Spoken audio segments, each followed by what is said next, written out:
आप सभी को सेवा सोनी प्रणाम नमस्कार।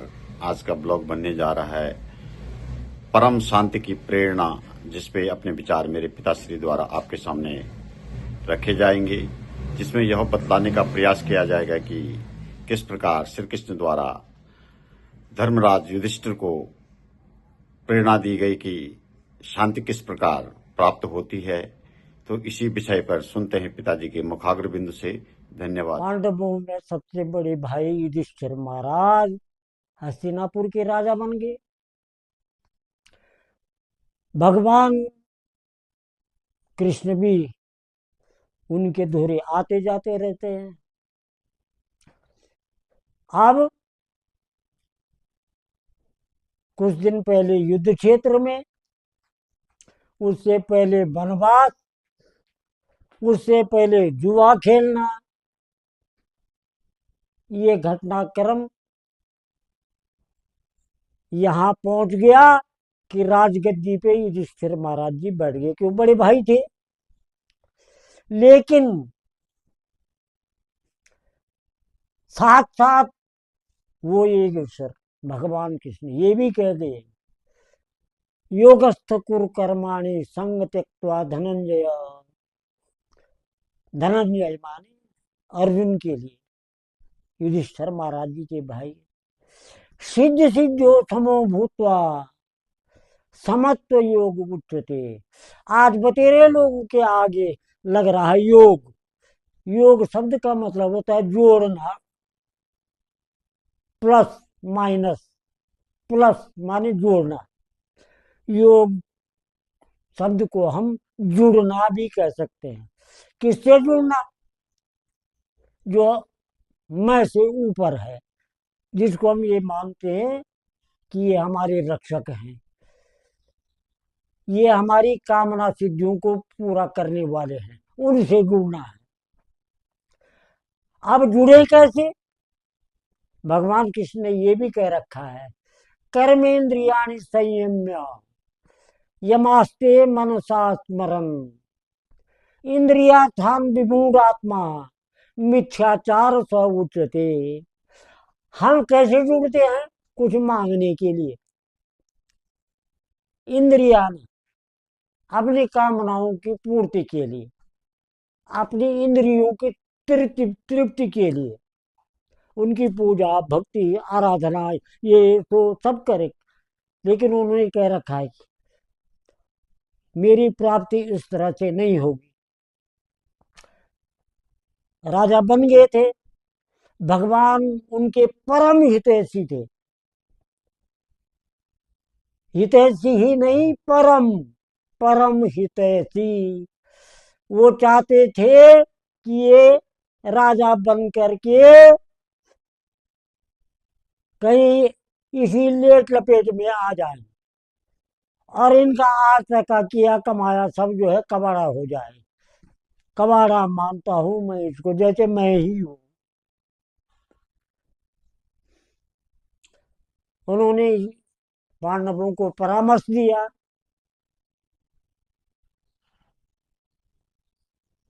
दुष्कृतों को, दुराचारों को समाप्त करने के लिए जो कुछ करना था वो कर दिया। अब तुम जो हो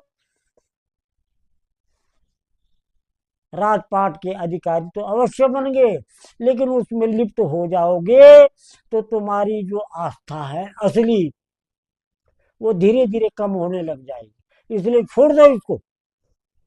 ओहो, उन्होंने कहा अभी तो बहुत कम ही वक्त हुआ है और भगवान कृष्ण ऐसा कह रहे हैं।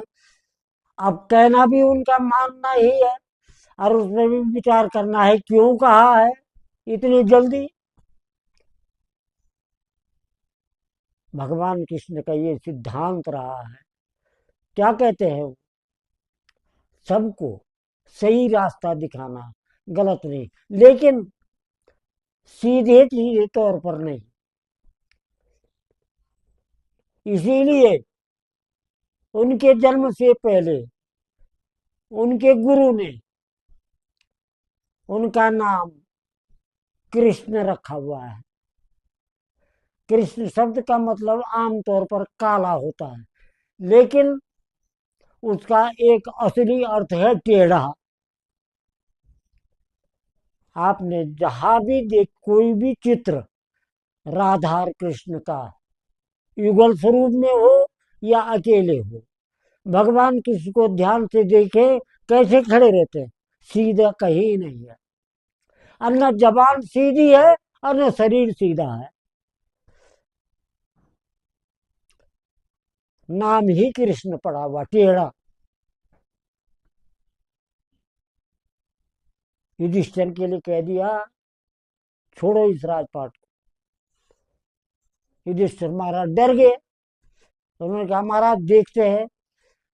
वे परम हितैषी थे। उन्होंने कहा इस राजपाट में पड़ जाएंगे तो कहीं झूठ बोलना पड़ेगा, कहीं सच बोलना पड़ेगा। किसी के मन की होगी, किसी के मन की नहीं होगी। इस जंजाल में ये जरूर फंस जाएंगे और मैं चाहता हूं कि इस जंजाल से निकल जाए। उन्होंने एक लीला रच दी। भगवान कृष्ण वे उनके ईश्वर महाराज के मन में आ गई घूमने की। उन्होंने उनके मन में पैदा कर दिया। बगीचे में चले गए। वहां क्या दे जाते हुए भीड़, राजा साहब, वो भी ईश्वर महाराज, सब दर्शनों के लिए बगीचे में गए। वहां कोई माली नहीं था। एक नींबू के पेड़ पे नजर पड़ी। उस नींबू का रंग इतना सुंदर था कि युधिष्ठिर महाराज जी अपने कर्मचारी से कह गए भाई 2 नींबू निकाल दो, मेरे शयन कक्ष में रखने हैं ये। निकाल दिए। और सत्यवादी, ईमानदार, जेब से एक चवन्नी निकाल दी और पेड़ के जड़ नीचे रख दी। जिसका है ये इन 2 की कीमत ले जाएगा। फिर वापस आते हुए भी भीड़ उतनी ही थी लोगों की। हस्तिनापुर के राजा युधिष्ठिर महाराज जी गए हुए हैं, आ रहे हैं इधर। अब एक जेब में और दूसरे जेब में, दोनों जेब नींबू रखे हुए थे जिनको उन्होंने अजीब रंग का देखा था। लोगों ने कहा महाराज आपको जेब में रखने की जरूरत क्या पड़ गई? अरे बोरी भर के ले जा सकते थे लोग। उन्होंने कहा भाई नहीं, मुझे 2 ही ले जाने थे, जरा शयन कक्ष में रख दूंगा। तो उनके बराबर बात करने वाले जो लोग रहे होंगे, उन्होंने कहा महाराज दिखाओ क्या है उसमें उतनी बड़ी खासियत।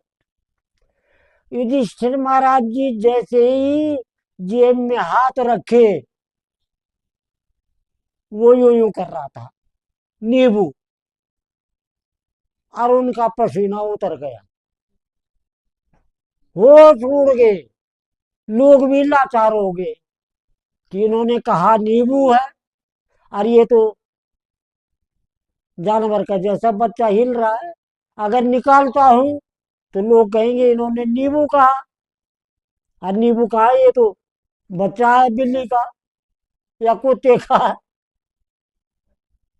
आफत। समझ गए सब लोग, क्योंकि उनके धोरे जाने वाले बड़े ही लोग रहे होंगे, समझदार। उन्होंने कहा महाराज कोई बात नहीं। युधिष्ठिर महाराज की गले तक आ गई भर करके कि ये क्या तमाशा है। चले गए। वहां जाने के लिए वो जैसा था वैसे ही हो गया। सैन्य कक्ष में निकाल दिया। उनकी अकल में आ गई क्या वहीं पर करना था इसने ऐसा। उन्होंने कहा इसमें जो है जरूर कोई न कोई इनकी इच्छा है। भगवान कृष्ण बैठे हुए थे वहां। उन्होंने कहा महाराज क्यों सुस्त पड़े हो, क्या बात है, क्यों परेशान हो, तुम्हारा चेहरा बता रहा है। क्या महाराज कुछ नहीं, जहां आप है वहां परेशानी वाली क्या बात है। कहने लगे सच बताओ बात क्या है, क्या ऐसा ऐसा हो गया। कहने लगे ऐसा होता रहता है, चिंता मत करो। युधिष्ठिर पर आई भी नहीं, ये कह रहे चिंता मत करो। वहां लोगों की सारे बाजार में हल्ला पड़ गया होगा कि आज युधिष्ठिर ने झूठ बोला। बोला नींबू और दिखाया नहीं, और गली गली में चर्चा हो रही होगी युधिष्ठिर माने सत्यवादी। हे बाप रे बाप, अब क्या करना है?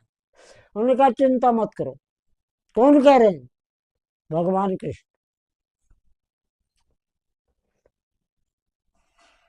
कल तुम्हें एक काम और करना है। युधिष्ठिर महाराज जी फिर डर गए, ये पता नहीं क्या बोलते, क्या कहते हैं।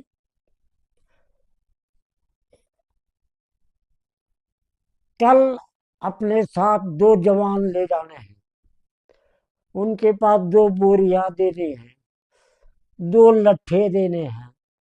वहां जाना है, नींबू तोड़ना नहीं है, लट्ठे से पीटना है, और जितने झड़ जाएंगे बोरी में भर के घर लाना है।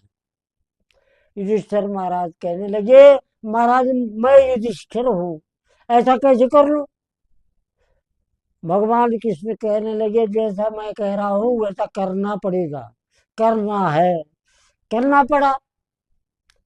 उस दिन न कोई जाते हुए मिला और न लौटते हुए मिला। किसी ने नहीं पूछा इसमें क्या है। अन्ना बगीचे का मालिक आया कि तुमने हमारा पेड़ खराब कर दिया। भगवान कृष्ण कहने लगे, देखो सत्यवादी युधिष्ठिर का वक्त निकल चुका है। अब अगर राजपाट चलाना है तो इसमें सत्य और असत्य को मिक्स करना ही पड़ेगा, वरना काम नहीं चलेगा। ईमानदारी से तुमने निकाले, पैसे भी रखे, उसने ऐसा किया। अब जब बोरी भर के लाए तब क्या हुआ? कुछ नहीं हुआ। युधिष्ठिर ने कहा, महाराज मैं तो तैयार हो गया हूं, मुझे नहीं चाहिए, मैं ये जा रहा हूं। भगवान कृष्ण का कहना क्या था? तुम्हारा परम हित उसी में है। मैं भी चल रहा हूं और तुम भी पीछे से चले आओ। बहुत बहुत धन्यवाद।